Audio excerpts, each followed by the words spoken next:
Hello, Tarot Tubers. It's Colleen from the Tin Can Tarot channel. How are you? Well, I have enjoyed your VRs to Moon Baby's hashtag Tarot Collector so much. A really, really fun hashtag that I'm going to jump in. I pulled out all my equipment and said, let's get back on the horse. The trailer's parked, as some of you may know, so we haven't been able to take Tink or Tin Can Tarot around to meet a lot of people. We've been hunkered down and reading at a local shop called Mystic Journey. And missing being out there on the road with everybody. So maybe getting some more YouTube channel and some more community will be fun. So without further ado, my most expensive deck would be Mythical Creatures Tarot from Baba Studio. And this went over, let's say, Victorian Romantic because I bought the book with it. So it became the most expensive deck with the book combined. And it was definitely a collector's FOMO moment because I actually hadn't ordered it and I wasn't going to get it, and the only deck I had was Victorian Romantic. But I got this email that said these were going low on stock, and I thought to myself, you're going to regret it, because I had just missed out on the Bohemian Gothic because I didn't have the money to buy it at the time. And so I said, don't miss out on another Baba Studio when you can buy it. Because it will go out eventually, and who knows, maybe you can exchange it for a Bohemian Gothic someday if you still want that one.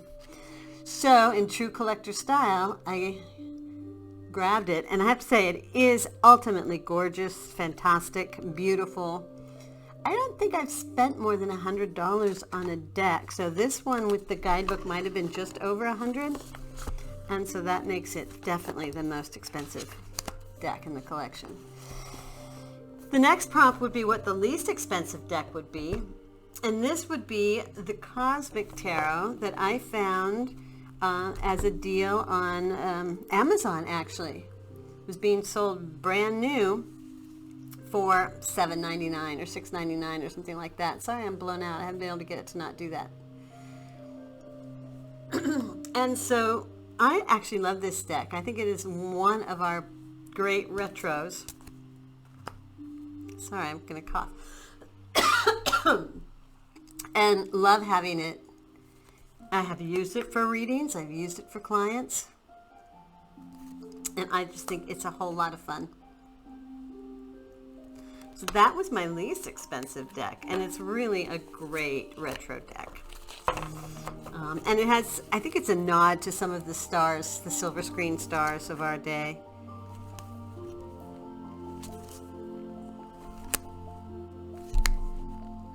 Yeah, look at that.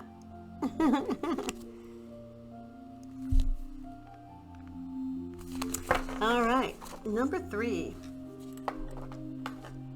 Oh, what deck would other deck collectors most want to steal? Well, the first obvious one that I think was really easy to sort of throw in there, and sorry, these are all in my bag still, would be our Bonestone Tarot, because I do happen to have a copy of that, and because it is currently in demand, because it is currently out of print, with no idea if it's gonna resurface or not, then it becomes a collector's item, right? So Anna Turian's art is stunning, and I do think that the choice of the depictions of the cards is amazing. I think it's gorgeous. And you pair it with the Oracle of Echoes, right? Although I am waiting for Anna's Tarot to come out. Look at that. I mean, that's Tower. Very, very moving. So that would be one. But that's kind of an easy one, I feel like, just because I've been on, I bought it 2 years ago. I think the other one that people would like to steal that I think might be a little bit interesting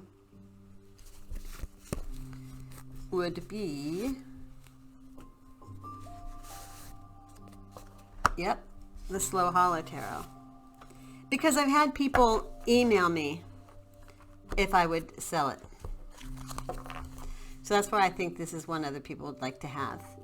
And I don't think there's any chance of this coming back. Whereas Bone Stone, it could go mass market.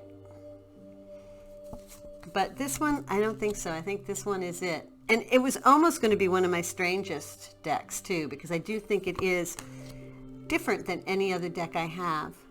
And probably one of the only collaboration decks. I did buy a couple other collaboration decks, but I let them go. And this one I really enjoy. Right?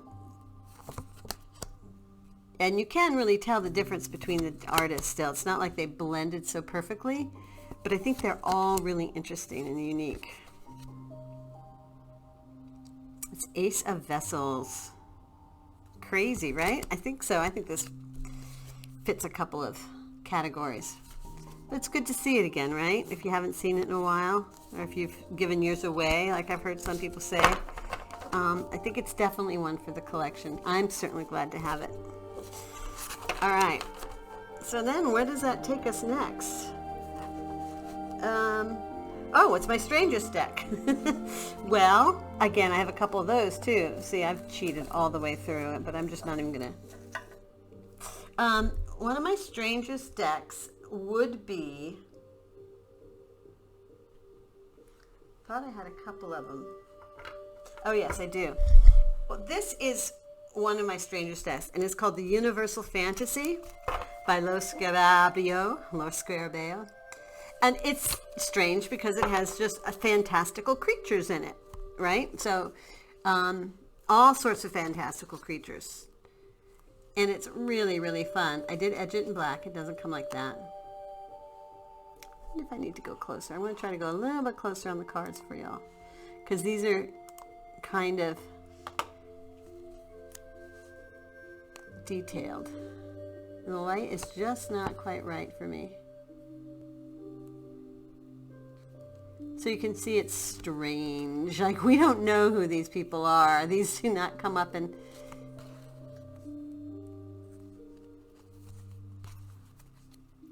But it's very accessible. And it's a great reader. Look at that. Right out of Star Wars, right?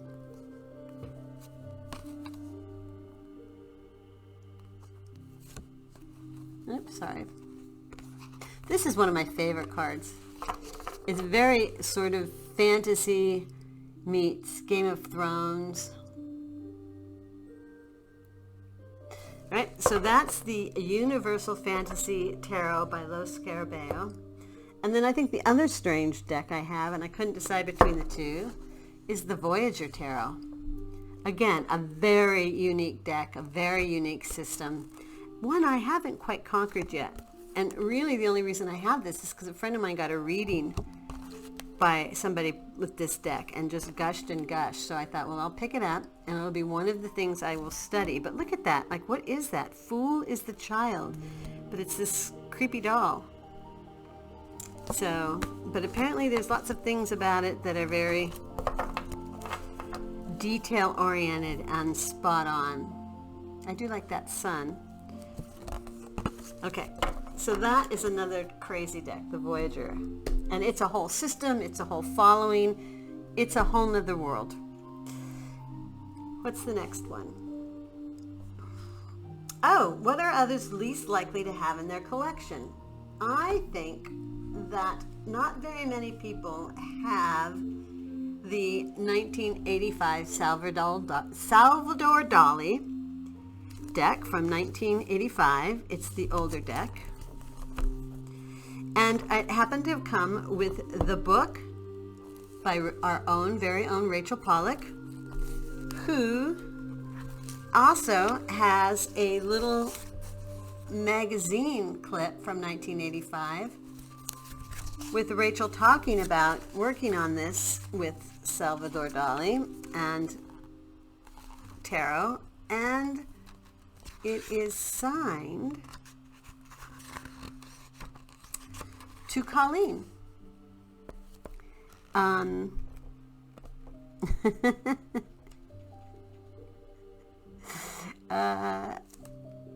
To Colleen, I think, and I can't read it quite all, for Dali-esque Mysteries, Rachel Pollack, Northwest Tarot Symposium 2020. So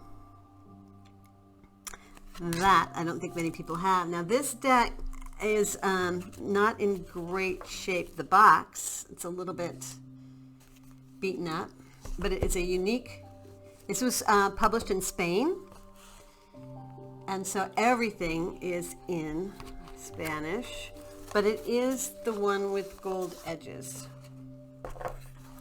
So, but I don't have a velvet cover. So I saw some of them had like a red velvet cover. You can see it's not in the greatest condition, but I didn't spend a whole lot on it either, which was kind of amazing. It has the gold gilding, and the cards are in very good shape. Ooh, the backs. Have you ever seen the backs? One of the reasons I wanted this deck, because it went with a bag I was making. I thought, oh, I need to get salvage, and it was out of print.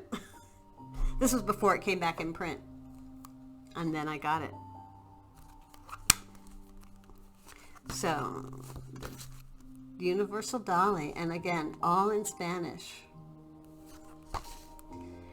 Now, the major arcana has titles in both English and Spanish. You can see how the card's a little bit worn. I mean, this isn't the best, but like I said, I didn't pay more than a regular indie deck price. So, and I got the book, and I got the signature, so it's great.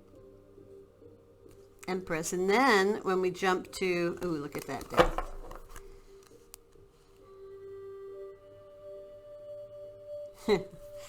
And then when you jump to the minors, it's just go with your intuition, all on me to read. However, right? And they're not necessary. I mean, this looks like obviously the Three of Wands, but this is Salvador Dali has a figure and a ship. So we know what he wants to launch, what his career is. And then here's our Four of Wands. But it's very evocative. It really makes you look at it and think and sort of suss out. I think it accesses different parts of our mind because it is surrealist, right? It's Dali-esque. All right, so I don't think anybody else has that in their collection. At least not that many people have this version. All right, what is the oldest deck? Sorry, I'm going to put this one away. I don't want it to just flail around. The oldest deck I have is this yellow box, and it is not in great shape because it was handed down and nobody really was worried about the condition of it as it was handed down to me. And this one's from 71, I think it is. But it isn't, it's got all this on it still. So it's by U.S. Games, from Stanford, Connecticut, printed in Switzerland, and reissued with Miss Sybil Waite and Ryder and Company, London. So I'm trying to see where it says 71 for y'all. It says it somewhere.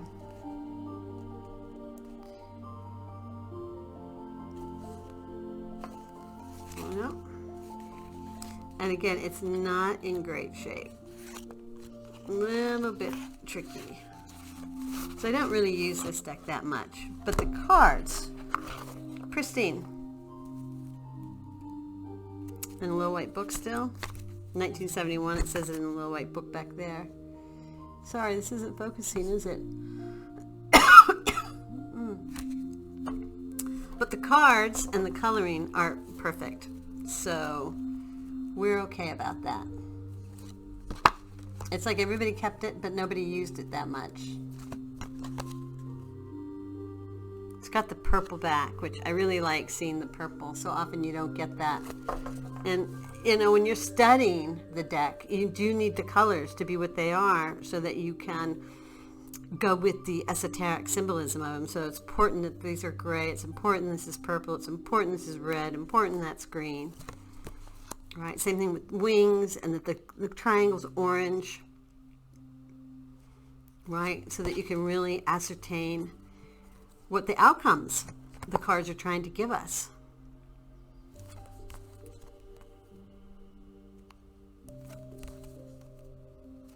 Each background denotes the outcome of the card. Did you know that?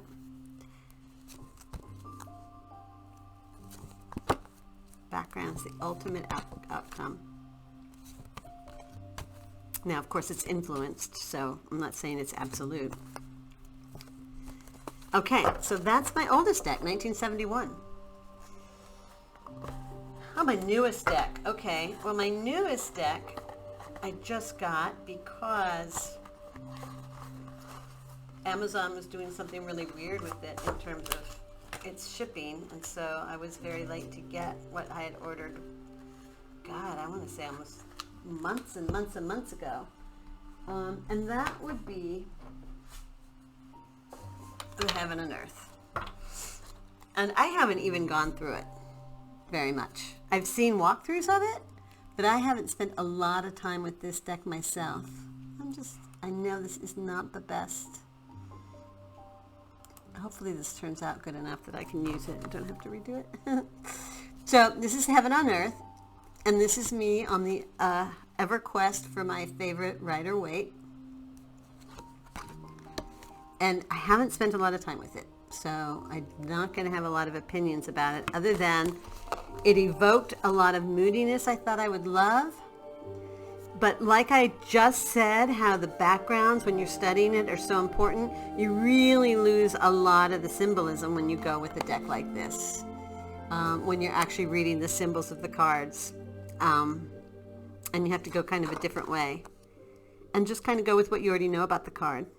It does have, now, okay, granted, and I hear you all, I heard you saying it has lots of symbolism, and it's got gifts, and it's got sigils, and it's got everything in it that most decks don't have, like from the Kabbalah, from the elements, from the zodiacal. Yes, it does, and that's why I'm going to be interested in it. But if you're studying colors and the traditional symbols, then it's going to be different. But that's why I like it, because it's different, and I wanted to study those as well as the other. So you give a little, you get a little, right? Give a little, get a little. All right, I think we're getting, the deck that started me collecting. Well, I think this was my first FOMO kind of, or not really FOMO, but this is, again, 2-deck answer. Okay, The Wild Unknown was the first deck, and only because I was reading tarot, and this showed up in my friend's shop, because I read in some of my friends right here in Abbot Kinney. We're in Venice Beach, and there's the Shishi shop, and I don't know if you noticed, but it was like retail carried The Wild Unknown all of a sudden. Suddenly retail was carrying, like hipster shops were carrying tarot decks, and I couldn't make heads or tails out of it when I first saw it. I was like, I don't know what those things mean. I'm Rider-Waite girl all the way. So I never bought it. And then another tarot collector of mine, a tarot reader friend of mine, said, oh my God, the first edition's going out of print already, and they're going to make a second edition, and you won't be able to get the first edition anymore. And so I said, wow, if it's going to be like that, then let me get the one in my friend's shop. I mean, she had a bunch for wholesale before they go out of print. And then I bought the second edition as well. And the irony of it all is I don't read with this deck. I have studied, I've journaled, but I've really rarely taken it out to read for clients. I think it's gorgeous. I think it's iconic. Obviously, a lot of people have tattoos. It brought tarot to the forefront. It created a sort of a opening for all the artists to come in afterwards, and all the beautiful decks we have now to just kind of burst open onto the scene. And I do think it was a milestone in tarot. So I appreciate it for that. And I did get the third one as well. So I had all editions of this deck that I don't really read with because of its significance in the history of tarot. But I do think that we have to go back when it comes to what are we collecting and say, well, Rider-Waite. Because how many Rider-Waite decks do you have? Well, I am still forever in search of the perfect rider weight. I mean, look at, this is like all rider weight, from Deck of the Bastard to, what is this, the Centennial Borderless. That's Centennial Borderless. The Plaid Back, vice versa. The Radiant Wise, the Golden Tarot, which, I mean, to this day, it's still just like a great reader, right? The Golden Rider, or whatever it's called. Oh, I'm so sorry this is blowing out. I'm not going to like this video if it does that. I'm going to have to figure out what to do. I wonder if I have no light, if it's better. I mean, I'm just bouncing it off the ceiling. It's not even directly. Oh, I wonder if it's that. Anyway, so I do think rider weight is still. So now, last but not least, what is your favorite deck? Well, I can't pick one. I can't pick just one. I mean, who can, right? So, I'm trying to zoom in a little bit. So, you'll have to forgive me, and I'll just zip right through them. But,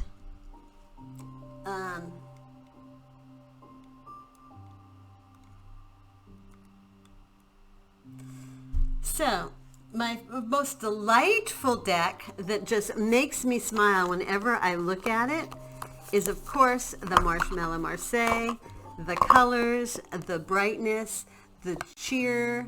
To me, this is just one of my favorite decks of all time. But I'd have to say of Marseille. And then another one of my favorite decks that makes me feel sexy and, you know, like hippie, like hip and wonderful and amazing is whenever I pull out my Lumina. I just feel like I am like the most intense magician, witchy person, because it's just so sexy. And it's got great cardstock, and I feel like anybody who gets read with this deck doesn't know how lucky they are that they're getting read with by this deck. So that one has a kind of an elite, making me feel like really like together. And of course, this deck, I think, is just one of my all-time favorite everything decks. I wish it was a tarot deck, to be honest. And I'm sad it's an oracle deck. I love the sepia. I love the edging on this one. I love the cardstock. I love the size. I love shuffling it. I love handling it. I love everything about it. And it's the Oracle des Reflets by Celia Melville. And she does have the white, what is it, the white and the black tarot. But honestly, I don't like those nearly as much as this. So this is just the tarot that I love to hold the most for the size and everything, and shuffle and play with. But if you were going to ask me what my absolute favorite tarot, like if I had only one deck that I could take to go to work with for the next month and do all my readings with one deck, it would have to be the Sacerdote, because this is just my all-rounder. It just gets so much use, and it appeals to everybody in so many ways that I just use the heck out of it. I mean, I don't even have gilding on the sides practically anymore. This has to be my biggest workhorse deck, I'll just be honest with you. So there's lots of different favorites, and I don't mean to be a hog about it, because I'm sure everybody would like to have done that too, but a favorite for what has to be the question. A favorite for what? Well, y'all, I hope you enjoyed this. I certainly have enjoyed watching yours, and hopefully I have some decks that you are happy to see that you don't see every day. And I'm looking forward to watching all of yours, even though I've probably seen them all, and I'm probably the last one to do this. And I thank you for staying with me. Have a very blessed day, and may you enjoy all the love, joy, financial stability, and contribution to the goodness of the world. Namaste. Blessed be, y'all. Bye now.